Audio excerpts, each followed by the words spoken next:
Allez, bienvenue dans ce cours où je vais te parler essentiellement du déroulement des épreuves de certification.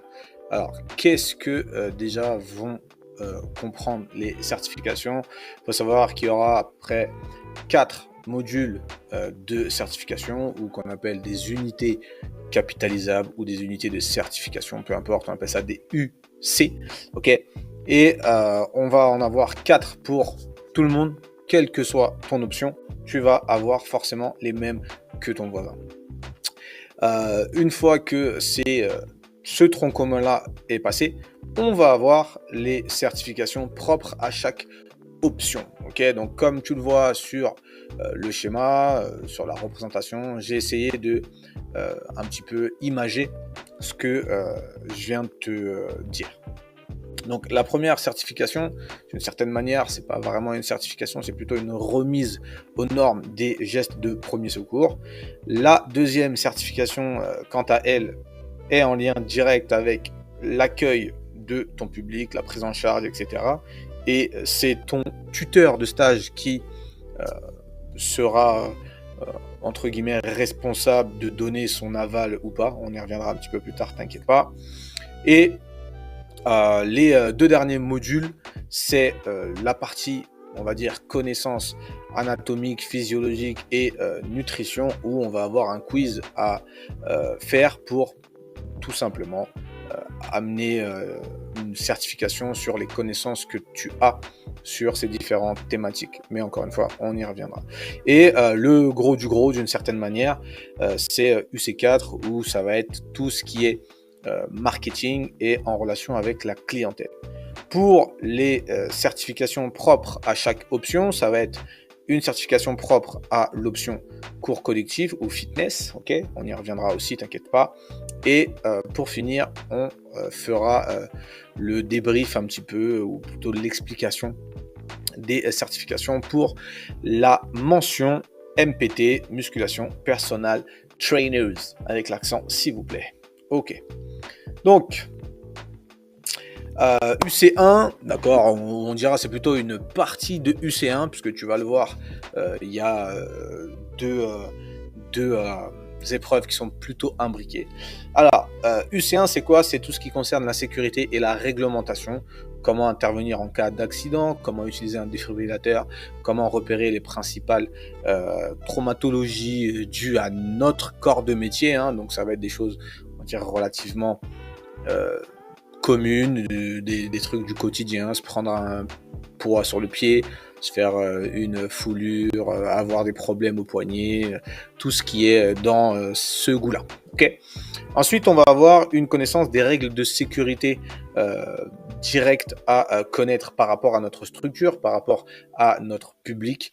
Et évidemment, comme pour la plupart d'entre vous, vous allez chercher à travailler en salle, pour démarrer en tout cas, ou si ce n'est pas le cas, si vous êtes amené à travailler en structure, c'est-à-dire en tant que salarié, coach sportif, éducateur sportif, il va falloir connaître un minimum les ERP, c'est-à-dire les règles concernant les établissements recevant du public. Mais vous allez voir que c'est un petit peu un briquet avec une autre épreuve. Donc j'y reviendrai à ce moment-là. Donc en gros, vous allez avoir pendant la formation un intervenant qui viendra pour remettre au goût du jour les différentes manières de prendre en charge quelqu'un qui a besoin d'être secouru. Alors quand je dis secouru, ça veut aussi bien dire quelqu'un qui s'est évanoui que quelqu'un qui a on va dire un traumatisme quelconque, d'accord, que ce soit une blessure à plaie ouverte ou une ecchymose ou même voir des entorses, ce genre de choses. On cherchera à remettre un petit peu au clair tout ce que vous avez besoin de savoir avec ce genre de situation. Okay. Je reviendrai sur la deuxième partie de cette certification qui sera en lien avec votre création de mémoire une fois qu'on y sera. Et évidemment, c'est maintenant qu'on a les voisins qui font des travaux. Alors, j'espère que ça s'entendra pas trop. Si c'est le cas, vous me pardonnerez. L'unité capitalisable numéro 2, Comme je disais en introduction, c'est votre capacité à accueillir, renseigner, conseiller un adhérent, analyser les besoins et ses motivations et surtout connaître les différentes caractéristiques de votre public pris en charge. Qu'est-ce que ça veut dire?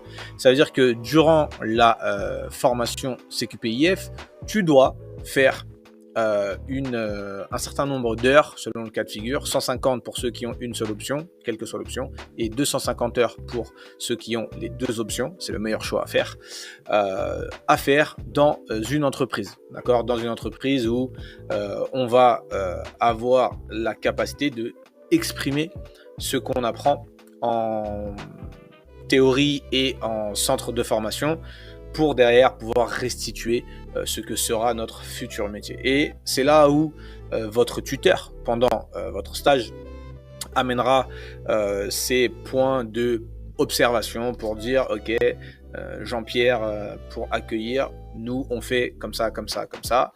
Ok, donc il évaluera un petit peu si tu as réussi à, au fur et à mesure, te rapprocher de ce que lui a comme style, on dira, d'accueil. Et tout ça, ce sera, entre guillemets, lissé sur les 6 mois de formation et tout le temps que tu auras passé avec ton tuteur ou avec l'équipe pédagogique dans laquelle tu évolueras dans ta structure. Comment est-ce que se passe cet examen? C'est une visio globalement ou une présence pour ceux qui sont relativement proches de notre centre de formation pour éviter de faire 6 heures de route pour 25-30 minutes d'entretien. On passe en visio avec quelqu'un du centre de formation, c'est-à-dire majoritairement un tuteur, un formateur, le tuteur du candidat, de l'élève et l'élève en lui-même. Donc c'est un petit peu un appel visio à 3.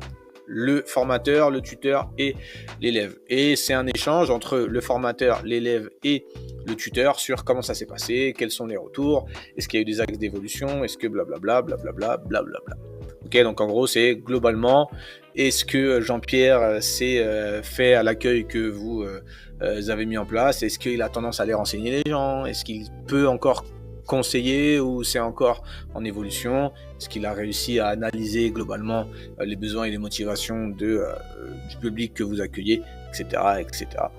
Et le mieux là-dedans, ça reste de tout simplement être le plus curieux possible, le plus ouvert à la compréhension de la structure dans laquelle on est pour justement être sûr de valider cette unité capitalisable qui est l'une des moins ratées parce que justement ça démontre exclusivement votre savoir-être et votre savoir-faire sur votre lieu de pratique d'une certaine manière.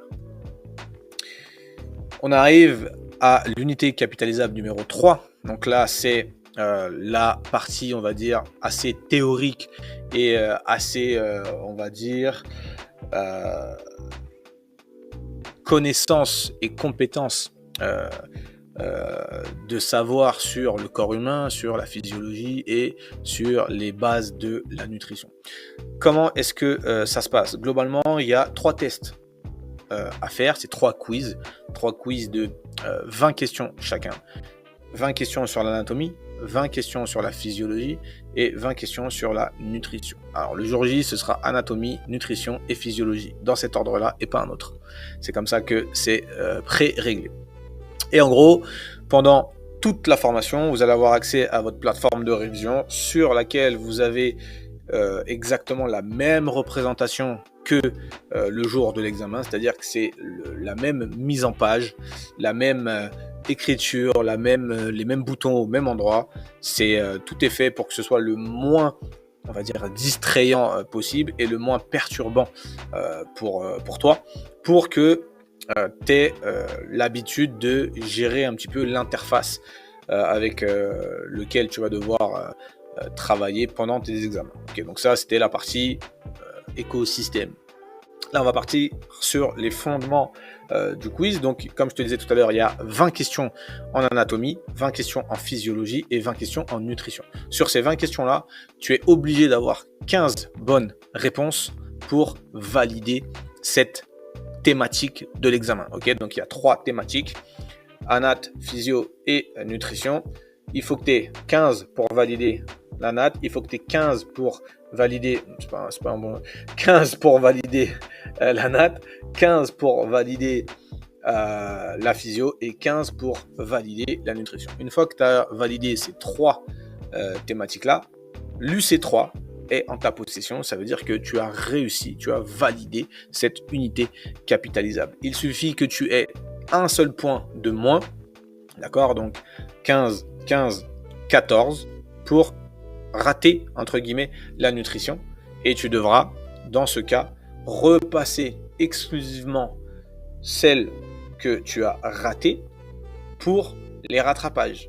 Si tu rates, encore une fois, la nutrition lors de ta deuxième chance, tout est annulé et tu dois, pour la prochaine session d'examen, recommencer les 3 quoi qu'il arrive. Ok, mais pas de panique. Avec la méthode que on a mis en place chez Damalis, il y a très peu d'échecs à cette épreuve-là parce que c'est des questions qui sont entre guillemets toujours en train de tourner. C'est cyclique, d'accord? C'est 3000 questions au total sur lesquelles vous travaillez pendant 6 mois, d'accord? Pendant 6 mois, on observe les questions, on y répond, on fait des études sur les sujets qu'on a ratés. Okay, et c'est comme ça qu'au fur et à mesure, on a des élèves qui ne parlent pas très bien le français et qui arrivent à avoir 20, 20 et 20. Donc si c'est faisable pour une Australienne qui parle aussi bien français que moi je parle thaïlandais du nord-est, ça devrait le faire. Okay, on passe à l'unité capitalisable numéro 4. Donc là, c'est tout ce qui va être en rapport avec le marketing et la communication. En quoi est-ce que ça consiste? Donc comme je te le disais tout à l'heure, on avait sur l'UC1 un travail à faire sur les ERP, les établissements recevant du public. C'est ici qu'on va en avoir besoin et c'est ici qu'on va l'intégrer puisque l'UC4, que je devrais nommer l'UC1 4, puisqu'il y a une partie du 1 et tout le 4 dedans, il y a une analyse de la structure et de son environnement. Et c'est là où tu viens placer les connaissances que tu as acquises sur les établissements recevant du public. Quelle catégorie c'est, quel type de établissement recevant du public c'est, etc., etc. Il faudra également identifier les forces et les faiblesses de ta structure, proposer des solutions pour améliorer l'attractivité de la structure, développer des stratégies marketing, élaborer des projets de communication pour développer la clientèle, utiliser différents supports de communication, ça peut être n'importe lesquels, et utiliser aussi les réseaux sociaux à des fins de communication. Donc ça, en fait, qu'est-ce que c'est? C'est 2 choses à faire. La création d'un mémoire, okay, où tu vas justement à l'intérieur mettre toute l'analyse de ta structure, de son environnement, identifier les forces, les faiblesses, identifier les solutions que tu pourrais amener pour améliorer l'attractivité, quelle qu'elle soit.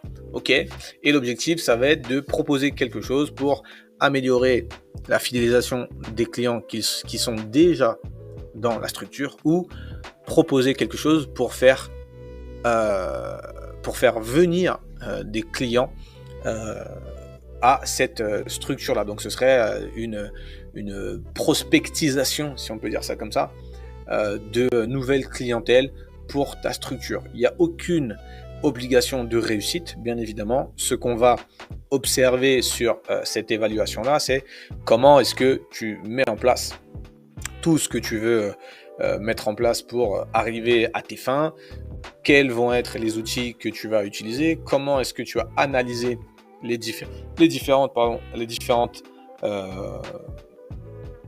mises en œuvre pour lesquelles tu as opté, et tout ça sera évalué lors d'un oral, on en reparlera un petit peu plus tard, lors d'un oral qui durera au total 40 minutes. Ok, 45 minutes, pardon. 45 minutes. D'accord? On y revient juste après, pas de panique. Ensuite, on a les épreuves qui ne sont pas du tout du tronc commun. Donc, tout ce que je t'ai dit jusque-là, c'était pour tout le monde. Là, on va passer sur exclusivement les cours de fitness. Ok, donc, qu'est-ce qu'on va faire dans l'unité capitalisable 5A, pédagogie du fitness? Comment construire un cours de fitness? Comment adapter ses cours en fonction des adhérents? Construire une progression pédagogique? Connaître les 3 grands groupes de cours fitness, cardio, renfo, stretch, savoir donner les consignes durant le cours, donner un cours en musique, rythme, tempo, M musical, animer un cours de fitness, observer ses adhérents et savoir corriger les mauvaises postures, savoir proposer des options moins et des options plus. Ok, donc ça c'est tout ce qu'on évaluera pendant cette épreuve-là. Épreuve numéro 6A, d'accord, donc UC 6A, la pratique du fitness, les cours freestyle et les cours scriptés, les cours cardio, step, bike, RPM, blablabla, blablabla, les cours renfo, blablabla, blablabla, et les cours de stretch, blablabla, blablabla. Donc en gros, ce que la deuxième partie du même diplôme, d'accord, de la même certification, c'est de regarder comment toi, tu pratiques également les différents cours basiques, on va dire, du fitness, c'est-à-dire les cours cardio, quel bloc, entre guillemets, tu as choisi, quel style de cours cardio tu as choisi. Tu peux choisir entre n'importe quoi qui est assimilé à un cours cardio en fitness. Pour les cours de renfo, pareil, tu peux choisir n'importe quel style de cours renfo fitness, et évidemment la même chose pour les cours de stretch, peu importe ce que c'est. Ce qu'on veut observer, c'est qu'est-ce que tu as choisi et comment toi tu le pratiques, tout en mettant en œuvre toute la pédagogie fitness. Ok, on passe à la pédagogie musculation. C'est le même tarif, mais pour la musculation. Collecter les informations sur le pratiquant, construire un programme d'entraînement individualisé, connaître les différents exercices de musculation, planifier, animer une séance, observer ses adhérents et savoir corriger les postures, savoir proposer un plus et un moins en termes d'adaptation. Donc ça, c'est une partie de la certification qu'on cherchera à observer pour les jurys. T'inquiète pas, on a encore des diapos pour parler de tout ça. Il y a des trucs un peu plus spécifiques. Et bien évidemment, au même titre que les cours fitness, on va aussi chercher à observer comment est-ce que tu pratiques toi-même la musculation. Donc, il va falloir que tu aies réussi à, toi, apprendre à utiliser les différentes machines de muscu, les poids libres, les différents matériels d'entraînement fonctionnel, apprendre à construire et animer un circuit training. D'ailleurs, il manque un G en small group. Apprendre à construire et animer une séance individuelle, savoir démontrer les postures et donner les bonnes consignes. Ok, donc ça c'est très important, savoir corriger les postures et proposer des alternatives plus ou moins, et bien évidemment connaître les différentes entre guillemets caractéristiques du travail en tant qu'auto-entrepreneur, comment développer et gérer son business de personal trainer. Ok, on rentre encore un petit peu plus dans le vif du sujet, si on peut dire ça comme ça. Tout ce qui va être certification tronc commun. Donc je te rappelle que certification tronc commun, c'est de 1 à 4. Ok, souviens-toi, 1 c'est secourisme et pseudo mémoire avec l'évaluation de la structure dans laquelle tu es. Le 2 c'est le rendez-vous entre tuteur, formateur et candidat. Le 3 c'est le QCM, ok, anat, physio et nutrition. Le 4 c'est le plan marketing qui est imbriqué avec le 1, souviens-toi. Et 5, 6 c'est spécifique à une option. Donc là, on est dans le tronc commun. Bloc de compétences 1, maîtriser les règles de sécurité et les dispositifs pour agir en cas d'accident d'une structure fitness. Donc ça, l'épreuve sera sur un dossier écrit, être capable de créer un événement dans le club pour promouvoir la structure et trouver de nouveaux clients. Souviens-toi, c'est ce que je disais tout à l'heure, c'est assimilé à mon oral. Et ton oral, tu vas avoir 30 minutes pour tout amener sur la table et présenter ton événement, d'accord, n'importe quel type d'événement, d'accord, ça peut être vraiment une remise au clair de, j'en sais rien, une porte ouverte, faudra éviter parce que c'est ce que tout le monde fait et c'est pas ce qui est le plus rentable dans un club, ok, faut s'en souvenir. L'idée, c'est de promouvoir la structure et de trouver de nouveaux clients d'une certaine manière, ok. Donc souviens-toi que prendre en charge des nouveaux clients coûtera peut-être plus cher que faire payer les gens qui sont déjà dans ta structure et qui ont déjà une appétence à, on va dire, ton style de structure, ton éthique, ou que sais-je. Okay. L'épreuve 2, d'une certaine manière, okay, c'est une épreuve de secourisme qui aura lieu le jour où l'intervenant viendra. 5 minutes de mise en situation et 15 minutes d'oral avec le jury. Les certifications toujours en tronc commun. Donc là, on est sur l'UC2, comme je te disais, la constitution d'un dossier à partir des heures en situation professionnelle tout au long de la formation. Pendant ta formation avec ton tuteur, tu auras un petit dossier à remplir. C'est le dossier de l'élève, entre guillemets, le dossier du stagiaire où tu vas noter consciencieusement tout ce que tu as mis en place, tout ce que tu as fait, tout ce que tu as dû mettre en place, ce que tu as proposé qui a été refusé, ce qui a été convenu avec ton tuteur, okay, pour justement accueillir le public dans ta structure. Le bloc 3, donc c'est l'UC3, d'accord, souviens-toi, QCM de 60 questions et ce que je t'ai pas dit tout à l'heure, c'est qu'au maximum, ça durera 60 minutes. Donc 20 minutes par thématique, ce qui est largement suffisant. Ok, 20 minutes pour répondre à 20 questions.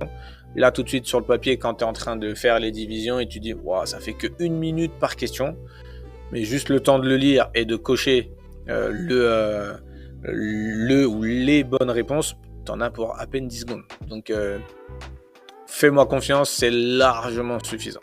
Ok, c'est quoi l'objectif? Donc, c'est identifier les fondamentaux scientifiques et nutritionnels nécessaires à la conduite de l'exercice professionnel du fitness en toute sécurité.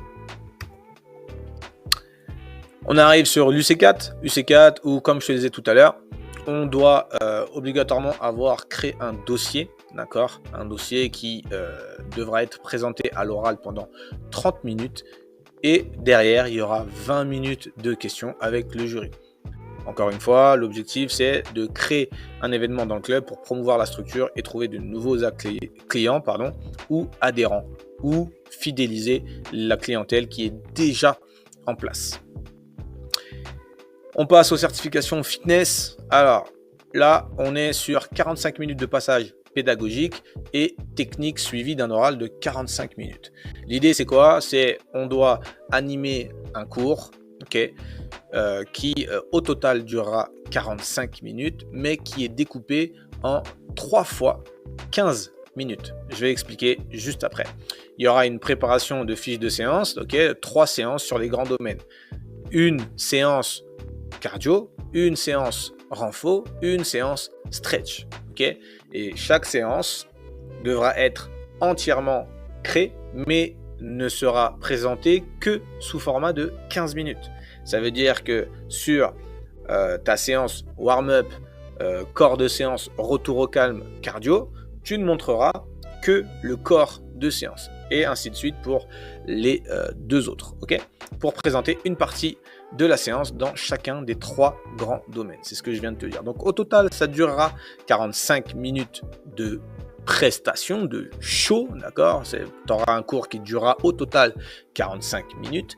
Une fois que ces 45 minutes seront passées et que tu auras fait ta partie cardio de 15 minutes, ta partie renfo de 15 minutes, ta partie stretch de 15 minutes, on dit merci aux cobayes qui sont venus avec toi et tu auras 15 minutes de soutenance d'une certaine manière, ou plutôt d'échange avec le jury qui sera là pour t'observer et demander des questions pour approfondir ce que tu as voulu mettre en place.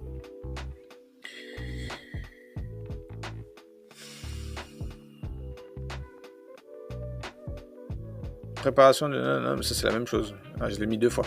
Ah ok, d'accord, je l'ai mis 2 fois. my bad. Donc celui-là, on pourra l'enlever, c'est la même. Ok. Les certifications MPT. Alors, les certifications MPT se passent sous deux épreuves. Ok. On doit, sur la première épreuve, avoir 5 minutes de démonstration d'une certaine manière du circuit training qu'on aura créé au préalable. On en reviendra pendant les cours, vous inquiétez pas. Ok, c'est 5 exercices à présenter obligatoirement. C'est minimum 5 exercices avec minimum 5 cobayes sur lesquels vous devrez faire à ces cobayes au moins 2 tours du circuit que vous aviez prévu. Ok, et la prestation, le show, ou plutôt l'animation de votre séance, ok, ne sera faite que sur 25 minutes. Au même titre que pour les fitness, on crée des séances complètes avec le warm-up, avec le corps de séance, avec le retour au calme ou le cool-down. Ok, mais nous, ce qu'on voudra observer pendant l'examen, c'est exclusivement le corps de séance.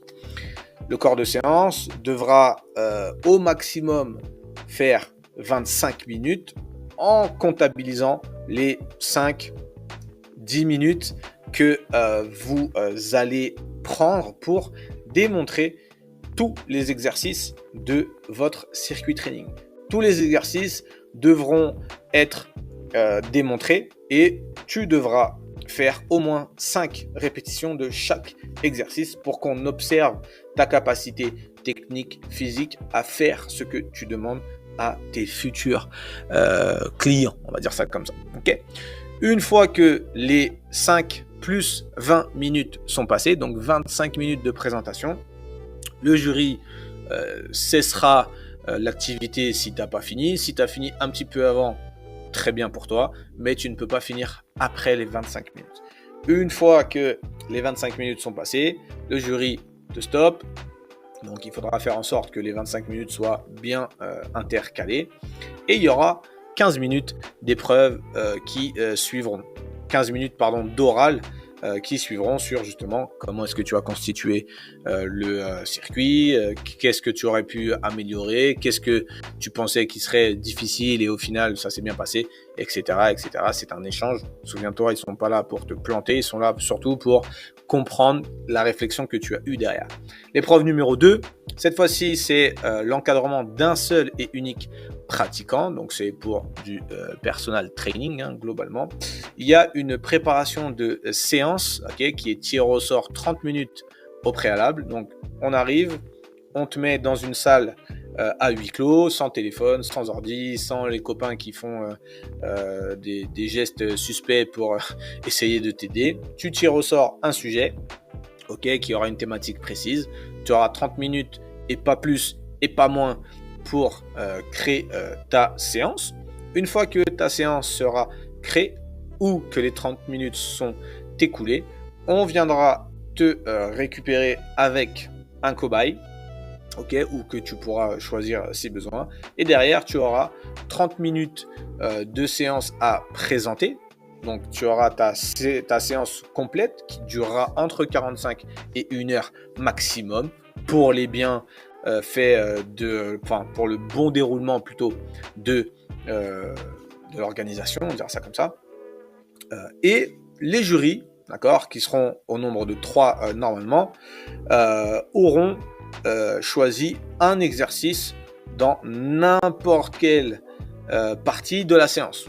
Donc ça peut être la première partie, le jury 1 choisit un exercice sur le warm-up, c'est pas ce qui est choisi en général. Le jury 2 choisit un exercice dans le corps de séance, c'est plutôt ce qui est choisi.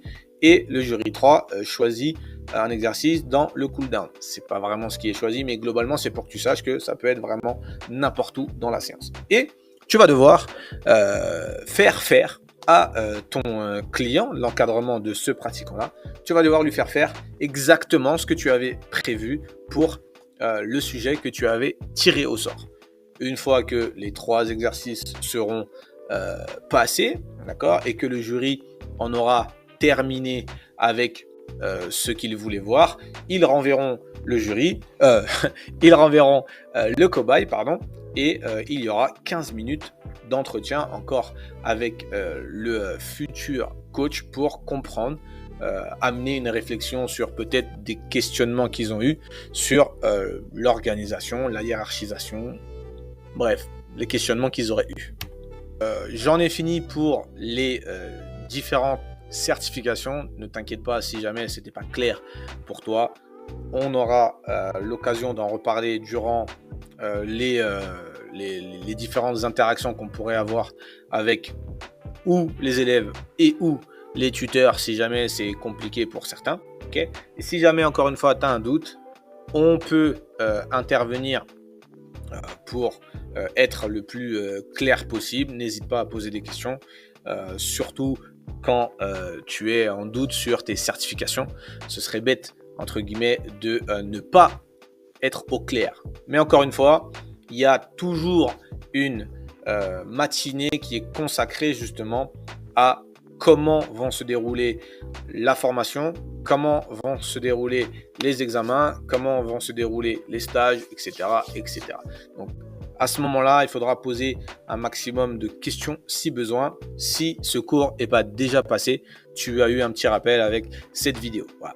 En attendant, sois prêt, sois fort. Ciao.